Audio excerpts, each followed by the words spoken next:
Hey, world. I'm Jesse. I'm Dallas. Hey, we're gonna talk about some Creed 2. I don't know. I would go to war, won't let you down, won't let you down. I would go to war. Talk about a movie. You want to talk about a movie? I want to talk about a movie. Not anymore. You can find us on Creed 2. Creed 2. Creed 2 picks up after Creed 1, shockingly. It is the second installment in the Creed franchise, but the 7th. Eighth installment. I forget about Balboa. I always forget about Balboa. What do you think? I love it. Thought it was dope. Me too. Great. Good fights. Good acting. Good food, good meat, good That's God, what you need for a movie about boxing. I loved it. I thought it was awesome. And I thought it was nowhere near as good as the first one, which I think is just a testament to how good the first one was. Yeah. Because I loved this movie. So that just shows you how much I loved the first one. The first one was tied with The Force Awakens for my favorite movie of 2015. Really? And The Force Awakens had that spot automatically. Yeah. So the fact that this movie earned its way to be right there, like that's how much I love. I didn't know how much you love this. I love the first Creed. So this picks up. This follows Donnie Creed, Adonis, who is about to win the heavyweight championship of the world by beating that dude he beat in the first Creed movie, which I thought was cool. No. Yeah. He's fighting Ricky, Stuntman Wheeler. Yeah, the one he fought in the first, not the main guy he fought in the first Creed. The guy he bet his Mustang against at the beginning of the first Creed. That guy knocked him out. Oh, yeah, he lost that fight in the first one. So he's beating the guy he lost to in the first movie, which I guess just makes it that much sweeter. Yeah, to get his Mustang back. To get his Mustang back and win the championship. That was cool. I like that. I was like, they got Ricky back. I know when the first Creed movie came out, people kept asking me why I didn't give it as much shit as I gave Force Awakens for basically being a remake of the first movie. And I think the majority of that is Adonis Creed himself and how completely different of a character he is from Rocky Balboa. Okay. Donnie is a completely different character, and I really like him because Rocky was like the quintessential hero type. Mm-hmm. He was nice, he was good, and Donnie is like, now I'm gonna talk shit to you while you're down. I will knock you to the ground and be like, yeah, what's up? I'll do it again. Yeah. Right? Donnie, he's just like, he's angrier, he's more prideful. Yeah. I like all that stuff. I like he's one of those guys that like, he has a certain charm to him, obviously in part due to Michael B. Jordan. Yes. But, like, this is not a person I think I'd want to spend time with in real life. He's a hothead. He's kind of petulant. He gets into actual fights outside of the ring for reasons that don't warrant fights. And it's just like, yeah, I'm rooting for you. You know, the music is swelling. The writing is telling me to root for you. You know, you're the good guy. I like you. I like him because he's that guy. Because he's like, he's not just a hero. He's like he feels like a real person. Yeah. Yeah. He's cool. He's cool. That's the thing. He has like a real coolness to him. But as far as like, he's just really. But he's not cool though. He's like, he has some character traits that like, he cool, but he ain't cool. Like, most of the times he yells at Rocky in this movie. Mm-hmm. It's like, come on, dude. Like, relax. Yeah. Stop. We'll get to. I had problems with Rocky in this movie. Even Bianca's like, hey, cool it. Like, this is Rocky. Like, he's your father figure. But Michael B. Jordan's great. Yeah. Great at Michael B. Jordan is on his way to becoming the biggest star in Hollywood. He's making his way, movie by movie. He's getting there. And I love that he gives Donnie, when Donnie's in the zone of a fight, he's in the zone. And you see it even takes him a minute to get out of it. Because every time in both Creed movies, when he's done with the fight, he's still like, let's go. And Bianca comes at the end of that first fight. Bianca comes, she's like, do you know you just won the championship? He's like, he's like, what? He doesn't even know that. Sorry, Bianca's there. When you're playing with the dog and you're trying to bring him in the house. Yeah, and the dog's like, no, I want to keep playing. She's like, Daddy, you won. It's over. You are the champion. He's like, I gotta hit something. I just love, and also when he's proposing to her, Rocky's like, why didn't you tell me about this before? He's like, I didn't know if I was gonna win. What's that got to do with anything? Yeah. I don't know. Yeah. It's great. The thing is, like, the good sides of Donnie are so good. Yeah. They're so good. But it's just like, sometimes he just comes off as like this. Daddy's being a little bitch. Bratty kid. He says that in the movie, yeah. Yeah, like when he's just yelling at which I love. He tells the baby's like, I know. Daddy's being a little bitch. Yeah. You don't think I can beat him? Like, no. You can't. Right. Look at this thing. Look at it. Keep looking. Look at, there it is. It's like he climbed out of a hole in the Ukraine. to punch buildings to death. Now, we'll say, I think it's not that this was a problem in the movie, but I think it's why I didn't like it as much as the first one, because there's not that much stake for Donnie throughout this movie. There are not this many stakes, sure, for Donnie throughout this movie. Because basically, the stakes aren't as high, thank you. He's basically just fighting for his own pride. And that's the only thing he has on the line. There was something missing, even in like the training montage. I don't feel like the typical Rocky movie after the first one was like, I'm going to fight him the first time, I'm going to lose, and then I'm going to train harder than anyone's ever trained before and get myself ready to take. That's how Rocky 4 went. To get myself ready to fight this machine man. And this one, I felt like, no, he just trained again. He's running through what looks like freaking San Bernardino behind a truck driven by Rocky. It probably is, because they moved to LA, right? So this is a desert. That street. That street's hotter than 300 degrees. Yeah. He falls on the street, and it's like, if Eli Roth was directing this movie, not all of him would have gotten back up off the street. It's like that's the thing. That's how you know he didn't just like get tired and lay down. Yeah. Because you don't do that on the street that hot. You cannot. He passed out. It's like that video watching, like, you ever hit a TV so hard it turns off? When it comes back on, it's not going to be the same. Like, he stopped being conscious for a bit and then got up and started running it. Like, no, that's not, training's over. Back to the hospital. You have heat stroke. Ryan Coogler has just like a deft touch that Stephen Cable Jr., is that right? I think Stephen Cable Jr. Just doesn't quite have. You know, the certain thing, like you said, they were cool fights, they were cool whatever, but they weren't like below my mind awesome fights the way the first one had. Same thing with the training montages. I'm like, yeah, that's the training montage. Whereas the first one I was like, I'm gonna go work out. And then I didn't. But I wanted to watch the movie. This one I was just like, yeah, this is just a training montage. I did see you applaud at least once during a training montage in this one, though. Did it? One of Drago's things that he did. Oh, yeah, it was the push-up jump rope thing. Yeah, something like... Okay, yeah. I think the end of that where he like does some punches and you're like... I'm pretty sure it was the push-up jump rope thing, because how do you... I mean, that is just a feat of humanness. No, it's not. It's a feat of whatever is... whatever he is. Either way, I still like Donnie's character. He's great. Yeah. I love his relationship with Bianca. It's fantastic. I love them as a couple. They're great as a couple. They're delightful. And oh my God, that first scene where he's proposing to her. I've seen this movie twice. I went to see it again. Yeah. Because when we saw it, we went at like, what, 10 a.m. on a Tuesday? There was no crowd in the theater. Although the reactions we got from the non-crowd were still pretty cool. So I went to watch it again like at night on a Saturday, I think. Yeah, you got it. I got a crowd because I wanted to see it with an audience. And yeah. It's like going to watch a sporting event. Just the reactions. And starting with that scene, because you hear the whole theater like, oh, she can't hear him. Oh, no, she can't hear him. She's not out here.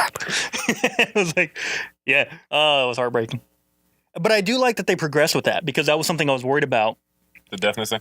Yeah, because if this franchise goes the way of the Rocky franchise, we could potentially lose all the heavy dramatic stuff and replace it with just cartoony superhero stuff, which I do feel like this movie was tipping towards a little bit. Only because of the person playing Drago is and the ridiculous amount of punishment that Donnie undergoes in this movie. That's boxing.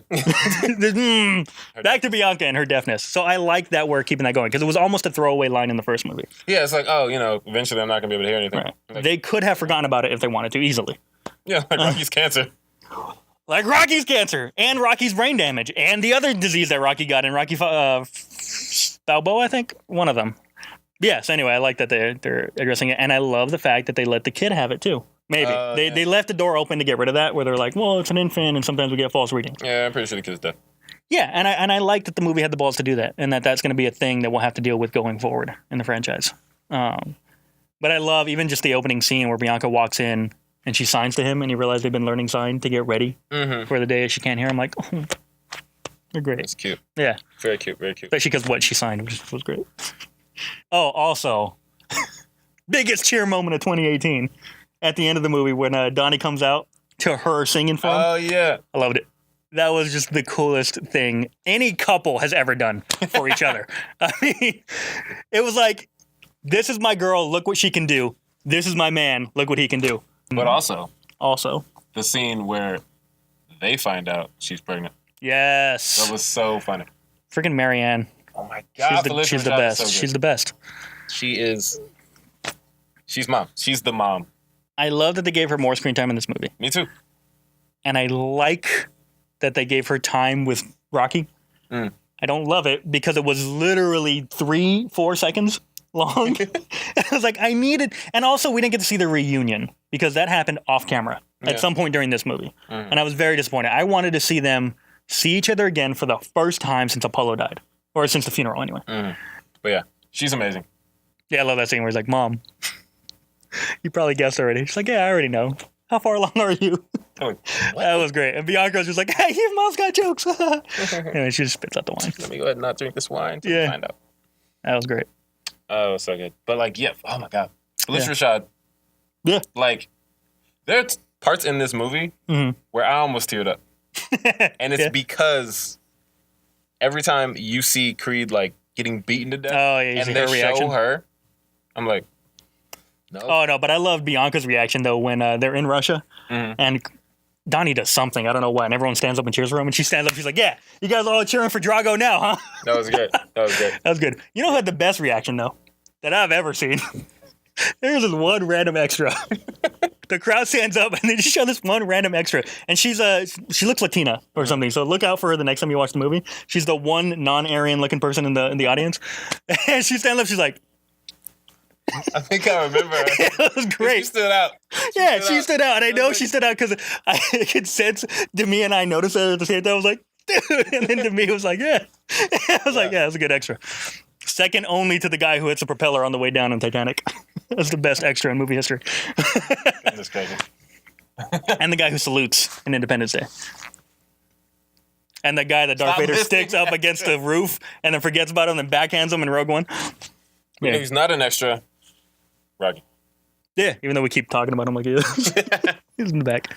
When he first showed up, I thought he was dead. Hear me out, okay? So there's a weird artsy 360 shot. The room clears out. Everything goes quiet, and then you see him you see a reflection of him in the doorway. So you know he's right, exactly. I'm like, is he dead? Did he die between movies? Because I will walk out if he died between movies. Yeah. Like, those 3 steps feel like climbing a mountain. And then he walks in and it's all like, it's not in slow-mo, but it looks like it is. There's just something about the lighting on him. It had this like, oh, kind of effect. I'm like, oh my God, he's Obi-Wan. Like, they killed him in between movies, you bastards. And Creed even points out, he's like, what's with the hair? And I'm like, it's because he's dead. And his ghost gets to have hair now. But no, he just combed it. How funny would it have been? Not at all. Somebody walked in. It was like, Donnie, who are you talking to? Right, that's what I was waiting for. I wanted Bianca to be like, what the hell? Or no, Bianca's like, you seen Rocky again? Here's your pill. There you go. Stop getting punched in the head. Stop getting punched in the head. That's one other thing about Adonis. He doesn't. Oh my God. Well, that's a Rocky movie. He blocks one punch in this and movie. Loda Gooda did him. Bianca tells him to keep his hands up. Hold that phone up, man. Everybody tells him to keep his hands up. And he just doesn't. If you do, then you get a real boxing match, which is boring. You could get the one he had with Drago where you block with both your hands and still get knocked into the ropes. Yeah. Anyway, Rocky's in this movie. Yes. Here's my one major problem with it. First of all, I don't think he didn't really have a purpose in this movie. He had his own storyline, which was separate from everything, and he's pretty much in this movie because you got to have Rocky in the movie. Also, I don't believe for a second that he would turn his back on Donnie, especially after what happened to Apollo, because he knows that Donnie's going to do this with or without him. Yeah. Donnie basically says that in that scene. I'm doing this with or without you, and he's like, it's got to be without. I'm like, why would you not only the Rocky that we've been presented throughout this whole series, but the Rocky presented in this movie would not do that. He needs to be there to throw in the towel. Yeah, and it felt like one of those, well, we need conflict. So, But yeah, other than that, Rocky's great. Rocky's a great character. He's one of the greatest characters ever created. I like him a lot. Yeah, every time he speaks, you're just like, I could just listen to you talk, man. And freaking Sylvester Stallone, of course, gives another kick-ass performance. Not quite at the level of his Oscar-worthy performance from the first movie. He should have won that. Mark Rylance was good in Bridge of Spies, but do you remember that movie came out? No, you don't. You remember Creed came out. So Rocky should have gotten it. That's all I'm saying. He's been playing this character for 500 years. Eventually needs to win an Oscar for playing it. His particular cadence and dialogue is just so specifically Rocky. Yeah. Like no other character could have the dialogue that Rocky has. I think that's a sign of a good character. When you hear a line, you're like, that's a Rocky line. Donnie can't say that. Bianca can't say that. Only Rocky can say it. Like, I forgot what the context of the line is, but he's like, I haven't done this in, I don't know, what's it been, a long time?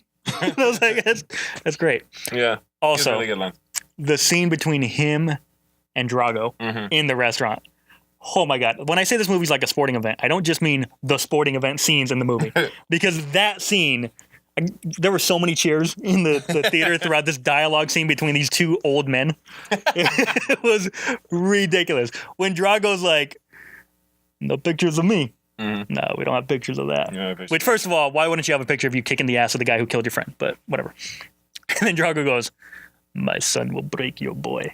And then Sly stands up and he's like, Rocky stands up and he's like, around here, we put strays away. Now, here's the thing. As much as I complain that, well, not really a big complaint, but a little bit worried that this franchise could go the cheesy Rocky route, especially considering this movie relies so heavily on Rocky IV, which is a cartoon movie. As much as I'm worried about that, there was a part of me that goes, I wanted Rocky and Ivan to go at it. To just fight in the restaurant? Somebody sucker punch the other one. I don't know. Drago looks like he can still fight. So does Stallone. It was great seeing Ivan Drago on screen again. I'm going to come back to that. Because we don't talk about how Rocky should have been there to throw in the towel for Creed the first time. Yeah. And the second time. Yeah. Because Rocky knows, you're fighting a monster. Your ribs are healed, but, Are they, though? Exactly. Drago knows where to hit now. Yeah. He hits him in the ribs again. Creed, yeah. Again. Not just like, yeah, like crying on the floor, writhing back and forth, like. He almost will have screamed. Yeah, really. Gets to the corner, and Rocky doesn't stop the fight. Well, let's just get into it. Here's my thing. I think there is a more interesting movie in this movie somewhere where Rocky stops the fight. Yeah. Because we're building to that the whole movie. Everyone's like, he should have stopped the fight. He should have stopped the fight. It's on the freaking news. He should have stopped the fight. Rocky says like 40 times in this movie, he should have stopped the fight. Donnie's holding his ribs, and Rocky asks him, what do you want to do? And I think, like I said, there's a more interesting movie where Donnie goes, I can't do it. Because, first of all, you physically can't do it. You wanted Donnie to... One of them. We let the Dragos have it. Because, again, like I said, Donnie had nothing really on the line. He had nothing to lose. Yeah. Other than maybe the championship, but you could have taken care of that with one line. The Dragos have everything on the line. Yeah. And there's even a scene at the beginning of that last fight where Rocky says, okay, from here on out, it's all about who wants it more. And I'm sitting there going, well, they want it more. They want it. They literally everything. This means everything to them. To Donnie, it just means I can beat him. Ivan Drago's wanted it since, he lost the Cold War to America, to Rocky. It's like Killmonger versus Black Panther. Like Killmonger did everything in his life to get back to T'Challa, who just met him. And I think it's like, oh, we got beef? All right, let's fight. Something Black Panther does really well is, yes, T'Challa physically beats Killmonger. But the symbolic victory kind of goes to Killmonger because T'Challa goes, you know what, he was right. And I think you could have done that in this movie where the movie has a more symbolic victory instead of a physical victory. And this movie becomes about something a little bit deeper than just who can punch harder. I loved this movie, and I loved the fight. And when he gets up with his broken-ass ribs and somehow has the strength to fight a mountain with arms, I wanted to cheer too because it's great. They did a very good job with the ending they have. I'm just saying it's a more, I guess, complicated movie in here. Also, I like the character arc of Ivan Drago throwing in the towel for his son. Oh, I love that.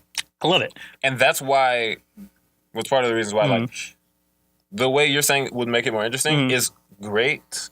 And I'd accept that movie as well. Yeah. But I also think Ivan Drago throwing it, that's also, makes, like, it works the same way, but on the other side of it. Because, like, all we've seen of him is break him, break that boy, keep going. This is why your mom left. Like, everything. Like, there's nothing in him that leads us to believe that boy was raised in hate. Anything less than his son killing Creed, basically. And you see it, like, you see him go through the arc in the match when he's watching his son get the soul beat out of him. And like, well, okay, but here's the thing. Here's what I agree with you.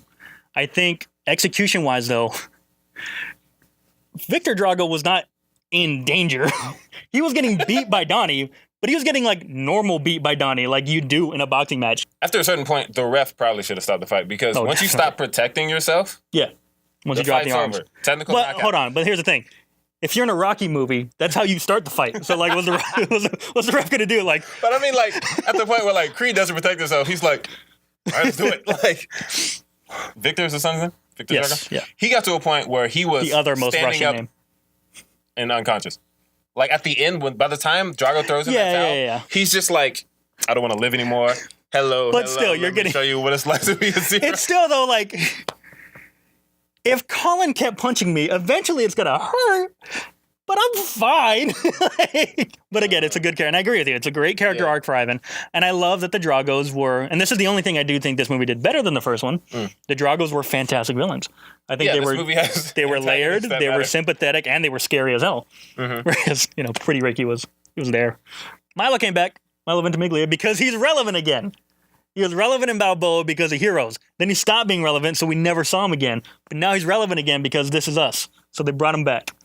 I did bitch about Rocky's story not having anything to do with the main story, but I did like the story of him trying to contact his son and not really knowing what to say. Oh, that story? Yeah. The story. Yeah. The really irrelevant story because Rocky needed to be in the movie. But I did like it because that was one of my questions in the first movie. Where is he? Rocky's dying of cancer. Right. And the son is nowhere to be found. Did he know about the cancer? Has he not seen him since? I don't know. I feel like Rocky's going to be like, I just want to talk to you because I'm going to die tomorrow. Just thought you should know about that. You missed a lot, buddy. Yeah. I thought it was crazy that when he sees the kid, he's like, you look just like his mom. And then they show the kid. I'm like, holy crap, you do. No. He looks like Adrian. You look a lot like Adrian. It's pretty cool. Anyway. These are the franchise. A lot of people are talking about this should be the last Creed movie. And I'm like, I don't think so. I don't think it won't, but it definitely won't be, especially because it made a lot of money. So I don't need a trilogy of boxing. See, that's the thing is I don't need boxing 5 or 6 of these movies the way we got with Rocky. Yeah, but I think a solid trilogy, wrap it up, because I don't think this also didn't feel like an ending of any kind. Also, at this point, I'm just convinced that we're gonna see Rocky die on screen at some point, and I kind of want that. As weird as it is, like I don't want that, but I want it. Just like give his character a final send off kind of thing. Okay. No, I don't want that. I don't want to watch Rocky die. And also, I think all the characters deserve a final send-off. They don't have to die. I think Rocky dies. But let, Donnie somehow gets some resolution, whatever that may be. Bianca, same thing. And then, was her name? Amara. Years. And then Amara's going to, fighting. And it's going to be... We're going to have Ronda Rousey's child fight her. Still call it Creed? I don't know what you would call it. Yeah, you still call it Creed, I guess. Creed Reborn. When they bring movies back after, decades, they don't change the names like Halloween. Oh, God. Yeah, but don't do that. Yeah, feature franchise Creed fights. Sure. Andy Serkis. Child that looks like Andy Serkis plays Amara Creed. He does motion capture. Yeah, that'll work. I still think this movie's great. I loved it. Same. Yeah. I'm looking forward to the 3rd and 4th and 5th and the 6th one that'll just be called Adonis Creed. And then the reboot. Yeah, I'm just curious about all the different people that they're going to have them fight. Yeah. All different types of people. Well, if we're going by the base on the Rocky franchise, I guess the next one will just be like John Cena, I guess. Oh, I'm down. John Cena. I don't know. I can't see it. He plays John Cena, and he comes out to his music. That's my favorite. It'd be cool, but I don't know if I could see it. There it is. On that note, guys. You can find us on the medias. On all the medias. They'll be on the screen. How long do you think before that joke runs dry? Guys, we are just a little undercard, struggling to make it in the big heavyweight championship world of YouTube. Help us out by liking, sharing, subscribing, commenting. You can find me on the things. The Jester 1138. Just type that on various social medias and see where you can find it. Because if it's on anything but Twitter and Instagram, I kind of want to know. Be interested. You can find me at a king named Simba on Twitter. Yeah. Twitter. A king named Simba with the I as a 1 so he doesn't get sued next year when... As of now, it's still spelled normally, but once Disney comes to get me, we're going to see about changing it up. Yeah. Leave a comment for what you think my new Twitter screen name should be when Disney makes me stop using mine. Have fun out there. Wait. Hold on. Wait. I'm going to punch something. I don't know what I'm... Also, you can find Colin on Twitter at Raised in Hate. Royalty inside my DNA.